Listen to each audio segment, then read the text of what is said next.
Assalamualaikum warahmatullahi wabarakatuh. Perkenalkan, nama saya Mazlan Wahid dari program studi ilmu hadis Fakultas Usuluddin dan Pemikiran Islam UIN Sunan Kalijaga, Yogyakarta. Baiklah, pada kesempatan kali ini saya ingin menyampaikan beberapa perspektif pendekatan dalam studi Islam. Yang pertama itu saya ingin membahas tentang pendekatan sosiologis. Apa itu pendekatan sosiologis?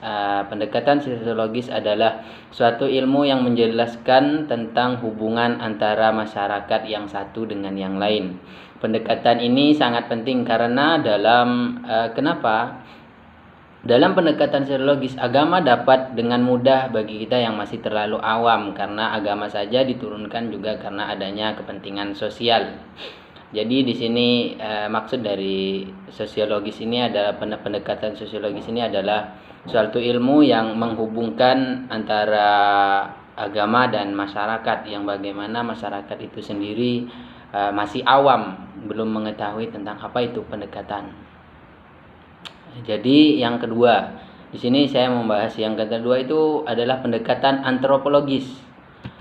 Jadi dalam pendekatan antropologis ini dalam memahami agama dapat diartikan sebagai salah satu upaya memahami agama dengan cara melihat wujud dari praktek keagamaan itu sendiri yang tumbuh dalam berkembang dalam masyarakat. Antropologi adalah suatu disiplin ilmu yang membawa pengertian worldview yang bergantung kepada perspektif saintifik, aliran falsafah, terus ada lagi kepercayaan agama seseorang. Terus dengan worldview inilah seseorang dapat memahami diri dan dunianya. Antropologis ini bisa dikatakan seperti apa ya? Pendekatan ilmunya antropologis, itu boleh dikatakan seperti pendekatan ilmunya. Terus ada lagi gimana ya? Ada seperti budaya. Itu juga termasuk dalam pendekatan antropologis. Dengan mempelajari antropologi ini kita bisa menyadari keragaman budaya umat manusia dan pengaruh dalam pendidikan dapat diartikan sebagai proses pembelajaran lah, lebih kurangnya seperti itu. Oke, ya kita lanjut yang ketiga. Itu ada pendekatan yang ketiga ini pendekatan fenomenologis.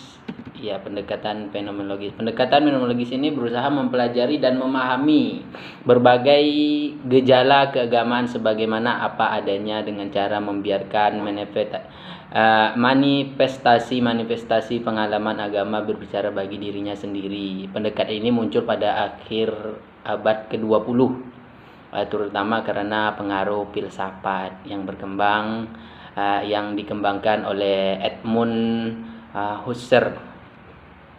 Fenomenologi lahir dan diterapkan dalam studi agama sebagai metode penelitian ilmiah yang ditawarkan dengan pendekatan-pendekatan teologis. Jadi pendekatan fenomenologis ini itu diterapkan dalam studi di fenomenologi ini lahir dan diterapkan dalam studi agama sebagai metode penelitian ilmiah, gitulah intinya. Jadi kita lanjut yang keempat, itu pendekatan psikologis. Pengertian psikologis ini lebih kurang seperti psikologi. Dalam studi Islam itu ada namanya Islam psikologi. Studi Islam psikologi adalah sebuah istilah yang dipergunakan untuk merujuk bentuk halus dalam diri manusia yang tidak terlihat, hanya dapat dirasakan. Sesuatu yang tidak nampak itu ditimbulkan kesulitan. Jadi tapi itu dapat kita rasakan, tapi itu tidak dapat kita lihat, tidak terlihat. Lebih kurangnya seperti itulah pendekatan psikologis ini. Jadi ada beberapa pendapat tentang fisiologis ini.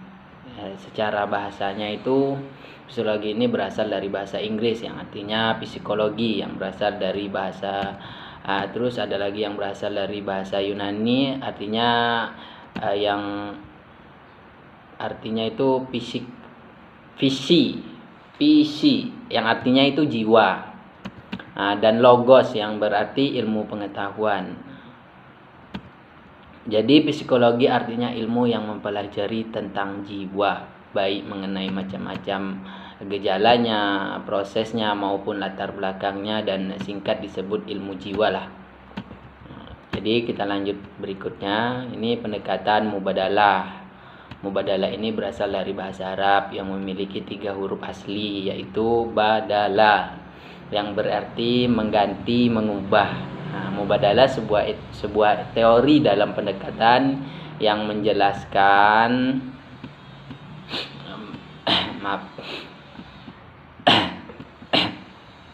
Jadi baik, kita ulang lagi. Mubadalah ini adalah sebuah teori yang pendekatan yang menjelaskan tentang relasi perempuan dan laki-laki dalam peran domestik maupun publik. Peran domestiknya adalah peran dalam keluarga, peran publiknya adalah peran dalam kehidupan masyarakat, pendidikan, karir dan kesejahteraan dalam politik. Jadi mubadalah ini sebagai metode interpretasi terhadap teks-teks Al-Quran dan hadis yang memposisikan laki-laki dan perempuan sebagai satu yang teladannya menjadi mitra dalam kehidupan. Setiap teks agama yang menyapa tentang laki-laki hakikatnya berlaku untuk perempuan dan sebaliknya juga.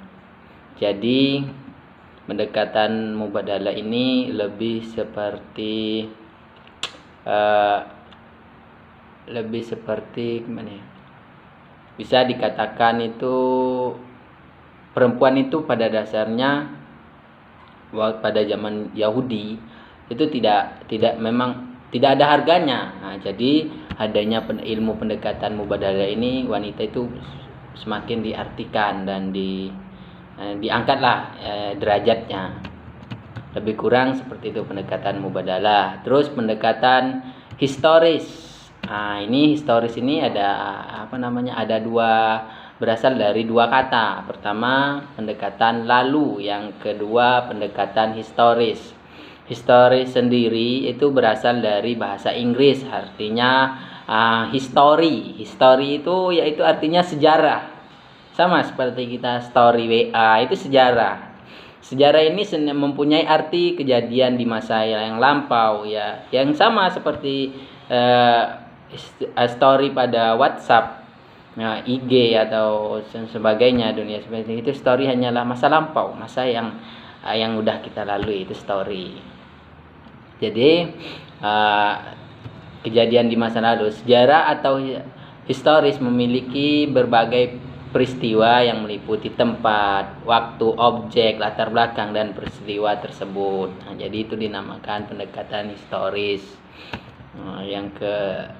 Ini ada yang berikutnya lagi, itu pendekatan filosofis. Pendekatan filosofis ini sama hakikatnya itu dengan boleh katakan pendekatan ini sama halnya dengan filsafat, yang mana kata filsafat berasal dari bahasa Yunani yang artinya cinta kebijaksanaan.